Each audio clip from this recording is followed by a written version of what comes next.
दोस्तों, कहते हैं कि समय बहुत बलवान होता है। समय में वो ताकत होती है जो रातों रात राजा को रंग और रंग को राजा बना सकती है। विद्वानों ने भी कहा है कि होनी बहुत बलवान होती है। विधि के विधान को कोई नहीं मिटा पाया। क्या यह बात सच है? क्या एक झूठ? चलिए एक पौराणिक कहानी के माध्यम से इस बात को समझाने का प्रयास करते हैं। दोस्तों, यह कहानी बड़ी ही शिक्षाप्रद, महत्वपूर्ण और ज्ञानवर्धक है। मेरा आपसे निवेदन है कि कहानी के अंत तक हमारे साथ में बने रहना। नमस्कार दोस्तों, बहुत समय पहले की बात है। एक नगर से दूर एक महात्मा का आश्रम था। वह सभी शास्त्रों और वेदों का ज्ञान रखते थे। उसके चर्चे बहुत दूर दूर तक फैले हुए थे। उसके पास दूर दूर से लोग अपना भाग्य दिखाने के लिए आते थे।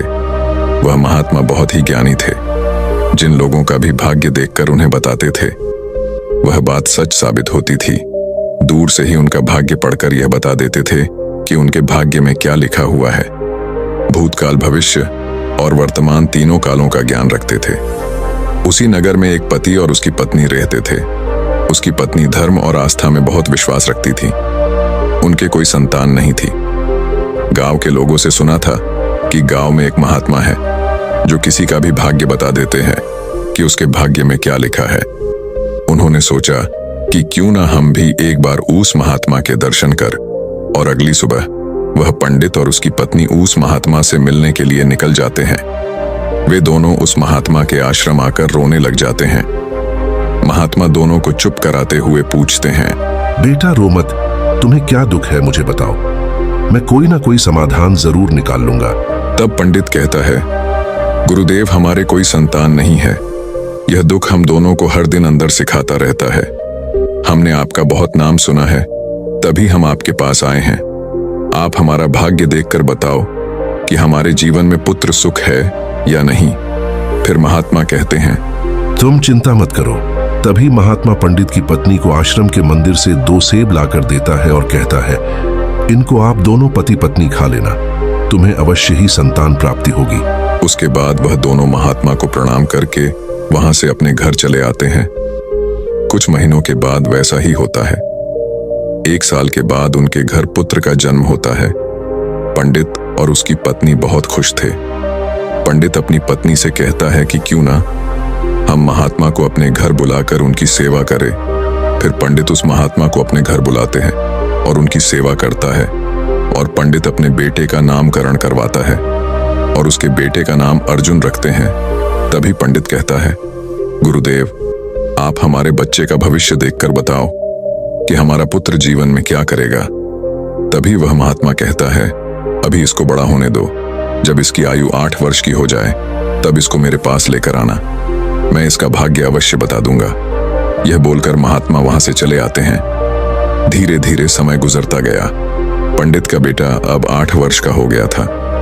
एक दिन पंडित अपने बेटे को लेकर उस गुरु के आश्रम जाते हैं तो वह देखते हैं कि वहां लोगों की भीड़ लगी हुई थी। तब पंडित का लड़का पंडित से पूछता है, पिताजी, यह सब क्या हो रहा है? तब पंडित अपने बच्चे को बताता है कि यह महात्मा त्रिकालदर्शी है। इनको भविष्य का पता चल जाता है। ये सब लोग अपने अपने भविष्य का पता करने यहाँ आए हुए हैं। तब वह पंडित का लड़का उन गुरुदेव के पास जाता है और कहता है, गुरुदेव, आप मेरा भी भविष्य देखो ना। उस छोटे बालक की बात सुनकर गुरुदेव पहले तो मना कर देते हैं, लेकिन बाद में बच्चे की जिद पर मान जाते हैं और उससे कहते हैं, बेटा, मैं तुम्हारा भाग्य देखता हूं, तुम मेरे सामने आकर बैठ जाओ। फिर महात्मा उस पंडित पुत्र का भाग्य देखने लगता है। उस महात्मा ने अपने ग्रंथ को खोला और फिर पंडित पुत्र के ललाट को देखा। जब उसने गणना की तो महात्मा ने देखा कि पंडित के पुत्र का विवाह तो एक नीच कुल की कन्या के साथ होना लिखा है। जब उसने यह देखा तो वह सोचने लगा कि अब क्या होगा। यह जाति से उच्च कुल का ब्राह्मण है और इसके पुत्र का विवाह नीच कुल की लड़की से होगा। यदि ऐसा हो गया तो यह कहीं का नहीं रहेगा और किसी को अपना मुंह दिखाने लायक भी नहीं रहेगा। महात्मा यह सब बात उस पंडित को बता देता है। पंडित यह सुनकर कहता है, गुरुदेव, नहीं नहीं, मैं ऐसा नहीं होने दूंगा। जब मैंने भाग्य जान लिया तो मैं भाग्य को बदल दूंगा। जब उस महात्मा ने कुछ और गहराई से उस ग्रंथ को देखा और उसकी गणना की तो उसे पता चला कि उसी गंगा के किनारे कई कोसों दूर एक मछुआरे का परिवार रहता है और उसके परिवार में अब तक 5 पुत्रियों का जन्म हो चुका है। और जो मछुआरे की 5वें नंबर की कन्या है, जिसकी उम्र मात्र 3 साल की है और जिसका नाम उस मछुआरे ने शकुंतला रखा है, पंडित पुत्र का विवाह उस लड़की से होगा, ऐसा उसके पुत्र के भाग्य में लिखा है। यह सब महात्मा पंडित को बताता है तो पंडित ने सोचा, मैं अपने पुत्र के भाग्य को जरूर बदलूंगा, मैं इसमें समर्थ भी हूं। जब मैंने अपने पुत्र के भाग्य को जान ही लिया है तो मैं इसके भाग्य को बदल भी सकता हूं। पंडित कहता है, गुरुदेव, मैं भी आज देखता हूं कि भाग्य बड़ा है या मैं बड़ा हूं।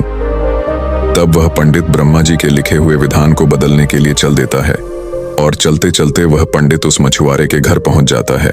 जब उस मछुआरे ने देखा कि उज्जैन के एक महान पंडित उसके द्वार पर खड़े हैं तो उस मछुआरे ने उस पंडित का बड़ा ही आदर सत्कार किया और कहने लगा, मुझ गरीब की कुटिया में आप पधारे हैं, यह तो मेरे लिए सौभाग्य की बात है। पंडित कहने लगा, हे मछुआरे, मैं किसी उद्देश्य से तुम्हारे पास आया हूं। मैं तुमसे यह जानना चाहता हूं कि तुम्हारे घर में किसी 3 साल की कन्या ने जन्म लिया है। तो मछुआरा कहने लगा, हाँ, हमारे घर में एक पुत्री ने जन्म लिया है जिसकी आयु अभी 3 वर्ष होगी। पंडित ने कहा, क्या उसका नाम शकुंतला है? तो मछुआरे ने कहा, जी पंडित जी, उसका नाम शकुंतला है। पंडित ने कहा, हे मछुआरे, मेरा गुरु त्रिकालदर्शी है, उन्होंने मुझे कुछ मंत्र दिए हैं। मैं तो इस रास्ते से जा रहा था तो मैंने देखा तुम पर तो बड़ा गौर संकट आने वाला है। जब तक तुम्हारी सबसे छोटी पुत्री तुम्हारे घर में रहेगी तब तक तुम्हें पुत्र की प्राप्ति नहीं होगी। यदि तुम अपने घर के आंगन में पुत्र खेलता हुआ देखना चाहते हो तो तुम्हें अपनी छोटी पुत्री को अपने घर से दूर भगाना होगा। पंडित के ऐसे वचनों को सुनकर मछुआरा बोला, पंडित जी, अभी वह तो नवजात बालिका है, उसकी आयु तो भी मात्र 3 वर्ष की है, मैं उसे ऐसी हालत में कहां छोड़ सकता हूं? पंडित ने कहा, हे मछुआरे, जब मैं तुम्हें यह बता सकता हूं तो मैं तुम्हारी सहायता भी कर सकता हूं। हे पंडित, उसे कहते हैं कि मेरी कोई पुत्री नहीं है। तुम एक काम करो, तुम अपनी इस कन्या को मुझे दे दो, मैं इसका पालन पोषण करूंगा और जब यह बड़ी हो जाएगी तो मैं अच्छा सा वर ढूंढकर इसका विवाह भी कर दूंगा। फिर वह मछुआरा पुत्र की लालसा में अपनी नवजात पुत्री को उस पंडित को दे देता है। पंडित मन ही मन बहुत खुश होता है और उस छोटी सी कन्या को लेकर चल देता है। चलते चलते वह पंडित सोचता है कि इस कन्या को मैंने मार दिया तो मुझे बाल हत्या का पाप लग जाएगा। फिर उस कन्या से छुटकारा पाने के लिए वह पंडित एक लोहार के पास जाता है और उस लोहार से एक लकड़ी का एक छोटा सा बक्सा बनवा है और उस बक्से में वह उस नवजात कन्या को सुलाकर नदी के जल में प्रवाहित कर देता है और पंडित सोचने लगता है कि यह बक्सा कुछ दूर ही जाएगा और अपने आप ही डूब जाएगा और यह लड़की भी मर जाएगी। इस तरह इससे मेरा पीछा छूट जाएगा और मुझे बाल हत्या का पाप भी नहीं लगेगा। और वह पंडित अपने घर चले जाता है। परंतु इस दुनिया का क्या कोई ऐसा व्यक्ति है जो किसी के भाग्य को बदल सके? क्योंकि उस लड़की के भाग्य में जीवन लिखा हुआ था, जिस कारण से वह बक्सा उस नदी के जल में नहीं डूबता है और नदी उसे बहाते हुए एक गांव के पास किनारे पर ले जाती है। उधर उस गांव का पंडित सुबह सुबह स्नान करने के लिए आता है तो उस पंडित की नजर उस बक्से पर पड़ती है। जब वह पंडित उस बक्से को खोलता है तो वह देखता है कि बक्से के अंदर बहुत ही सुंदर कन्या लेटी हुई अपने पैर के अंगूठे को चूस रही है। वह पंडित संतानहीन था और गंगा जी से रोज संतान प्राप्ति की प्रार्थना करता था। उस बच्ची को देखकर वह पंडित सोचने लगा कि गंगा जी ने मेरे लिए इस पुत्री को मेरी संतान बनने के लिए ही भेजा है और मेरी प्रार्थना गंगा जी ने स्वीकार कर ली है। और इस तरह वह पंडित उस कन्या को लेकर अपने घर के लिए चल देता है। जब पंडित अपने घर पहुंचा और उस पुत्री को अपनी पत्नी को दिखाया तो उसकी पत्नी कहने लगी, आप यह किसकी पुत्री ले आए? यह बड़ी ही सुंदर है। तो पंडित जी कहने लगे, गंगा जी ने हमारी प्रार्थना स्वीकार कर ली और इस कन्या को हमारी संतान के रूप में हमारी झोली में डाल दी है। आज से हमारी यह इकलौती पुत्री है। इसका हम बड़े अच्छे से पालन पोषण करेंगे और इसे अच्छे संस्कार देंगे। इसे किसी चीज की कोई कमी नहीं होने देंगे। इस प्रकार वह पंडित और उसकी पत्नी उस कन्या का पालन पोषण करने लगे। समय गुजरा और समय के साथ साथ वह कन्या भी बड़ी हुई। जैसे जैसे वह लड़की बड़ी होती गई, वैसे वैसे उसकी सुंदरता में चार चांद लगते गए। वह इतनी सुंदर थी जैसे कोई इंद्र की अप्सरा हो। फिर जब लड़की थोड़ी और बड़ी हुई तो एक दिन पंडिताई ने अपने पति से कहा, सुनते हो, हमारी बिटिया अब बड़ी हो गई है और इसकी विवाह की भी उम्र हो गई है। आप कहीं जाकर वर ढूंढकर हमारी बिटिया की शादी कर दो। पत्नी की यह बात सुनकर वह पंडित अपनी इकलौती पुत्री के लिए वर देखने के लिए चल देता है। जब आसपास में उसके लायक कोई वर नहीं मिलता है तो पंडित जी अपनी पुत्री के लिए वर की तलाश करते करते उज्जैन नगरी में पहुंच जाते हैं। वहां जाकर लोगों से पूछते हैं कि यहाँ कोई ऐसा ब्राह्मण परिवार है जिसका कोई पुत्र विवाह के योग्य हो तो बताओ। उज्जैन के लोग उस पंडित के बारे में बताते हैं जिसने उस लड़की को नदी में बहा दिया था। उनका बहुत ही संस्कारी परिवार है और उन पंडित का एक इकलौता पुत्र है और उसकी उम्र भी विवाह के योग्य है। पंडित जी, आपकी बात उन पंडित के पास बन जाए तो आपकी पुत्री बहुत ही सुखी रहेगी। उन लोगों की बात सुनकर पंडित जी उस पंडित के घर अपनी बेटी की शादी करने के लिए चल देता है। जब वह पंडित के घर पहुंचे और उस पंडित से मिले और जब पंडित जी ने अपनी पुत्री की सुंदरता के बारे में बताया और पंडित को अपने आने का मकसद बताया कि मेरी एक पुत्री है और उसका विवाह हम आपके पुत्र के साथ करना चाहते हैं, तो वह पंडित भी बड़ा खुश हुआ कि चलो, मेरे पुत्र के जो भाग्य में लिखा था अब वह बदल गया है और एक ब्राह्मण अपनी पुत्री की शादी के लिए मेरे पास आया है। वह पंडित उस ब्राह्मण की उस बिटिया से अपने पुत्र की शादी करने के लिए तैयार हो जाता है और फिर विवाह का समय निश्चित भी हो जाता है और वह ब्राह्मण खुशी खुशी अपने घर चला जाता है और अपनी पत्नी से सारी चर्चा करता है। फिर कुछ दिन बाद वह दिन भी आ जाता है जिस दिन पंडित की पुत्री और उस पंडित के पुत्र की शादी होनी होती है। फिर वह पंडित अपने पुत्र की बारात लेकर उस पंडित के गांव की तरफ चल देता है और सोचता जा रहा है कि मैंने अपने पुत्र का भाग्य बदल दिया। जो उस महात्मा ने कहा था मैं उसको भी बदल दूंगा। आज मैं अपने पुत्र का भाग्य बदल दूंगा। लेकिन पंडित को पता नहीं था कि विधाता का लिखा कोई नहीं मिटा सकता। उसे विधाता भी नहीं मिटा सकते। जो लिख दिया वह तो अटल है। जैसा जिसके भाग्य में लिख दिया वैसा तो होकर ही रहता है, चाहे कोई कितने भी जतन कर ले, लेकिन भाग्य का लिखा कोई नहीं मिटा सकता। इस तरह सहयोग से आज वही मछुआरे की कन्या आज पंडित की पुत्री बनकर उस पंडित के बेटे के साथ विवाह करने के लिए तैयार हो रही है जिसे उस पंडित ने पानी में बहा दिया था।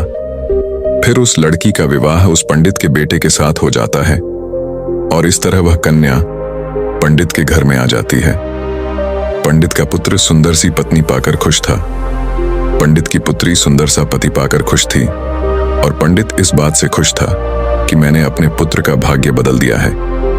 फिर एक दिन किसी कार्य से उस पंडित के पुत्र को उज्जैन से कुछ दिनों के लिए बाहर जाना पड़ता है। एक दिन वह पंडित अपने बेटे की बहू को लेके उस महात्मा के आश्रम जाते हैं।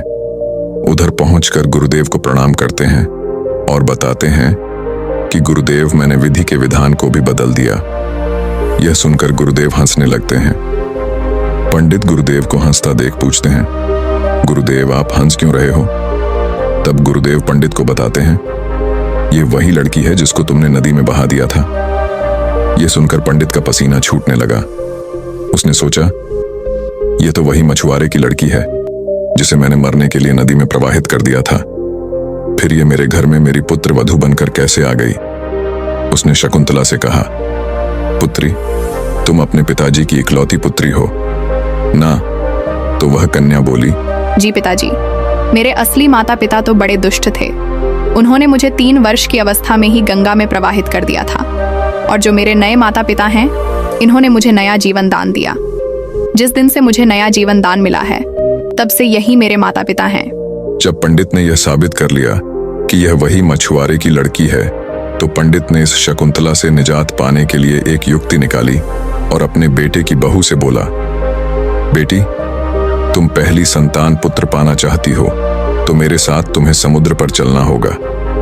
जब दोनों ससुर और पुत्र वधू समुद्र पर पहुंचे तो पंडित ने अपने हाथ से एक अंगूठी निकाली और उस अंगूठी को दिखाते हुए समुद्र में फेंक दिया और उससे कहा, बेटी, जिस दिन तुम्हें यह अंगूठी मिल जाए उसी दिन तुम अपने घर आ सकती हो। यह अंगूठी नहीं मिली और तुम अपने पिता के घर पहुंच गई या मेरे घर आ गई तो तुम अपने पति को खो दोगी। इसलिए तब तक तुम्हें कहीं नहीं जाना है जब तक यह अंगूठी तुम्हें ना मिल जाए। यदि तुम मेरे वचनों को मानोगी तो तुम्हें अवश्य ही पुत्र की प्राप्ति होगी और तुम्हारा भाग्य भी जाग उठेगा। ऐसा कहकर वह पंडित उसको समुद्र के किनारे पर छोड़कर वापस अपने घर को लौट गया। शकुंतला ने काफी प्रयास किया लेकिन अंगूठी नहीं मिली। जब अंगूठी नहीं मिली तो वह बेचारी एक रास्ते की तरफ चल दी, क्योंकि ना तो वह अपने पिता के घर जा सकती थी और ना ही अपने पति के घर जा सकती थी। फिर चलते चलते जब वह आगे बढ़ी तो सामने से एक राजपूताना परिवार आता हुआ दिखाई दिया जो अपने गांव की तरफ जा रहा था। जब उस राजपूत परिवार ने उस लड़की को देखा तो कहने लगे, बेटी, इस जंगल में तुम अकेली कैसे घूम रही हो? यहाँ तो बहुत ही जानवर रहते हैं। तो वह कन्या बोली, क्या बताऊं, मैं विपत्ति की मारी हूँ और मेरा इस दुनिया में कोई नहीं है। तो वह राजपूत परिवार बोला, बेटी, अगर तुम चाहो तो हमारे साथ चल सकती हो। जब शकुंतला ने यह सुना तो वह सहज गई, उनके साथ चलने के लिए तैयार हो गई। इस तरह शकुंतला को उस राजपूत परिवार ने अपने घर खाना बनाने के लिए रख लिया। जो राजपूत परिवार का मुखिया था वह उस पंडित का बहुत ही घनिष्ठ मित्र था। कुछ समय बाद उधर जब पंडित का लड़का अपने घर आया और उसने अपने पिताजी से शकुंतला के बारे में पूछा तो पंडित ने झूठ बता दिया कि गंगा स्नान करते समय तुम्हारी पत्नी शकुंतला डूबकर मर गई। जब पंडित के लड़के ने यह सुना तो उसे काफी दुख हुआ। उधर राजपूत परिवार जिस गांव में निवास करता था उस गांव का एक पंडित अपने लड़की का रिश्ता लेकर उसी पंडित के घर पहुंच गया। उस पंडित ने पंडित से जब अपनी पुत्री के विवाह के लिए प्रस्ताव रखा तो पंडित ने उस पंडित से कहा, हम अपने पुत्र के साथ तुम्हारी पुत्री का विवाह तो कर लेंगे, लेकिन विवाह से पहले हम तुम्हारी पुत्री को देखेंगे और उसके बाद ही विवाह करेंगे।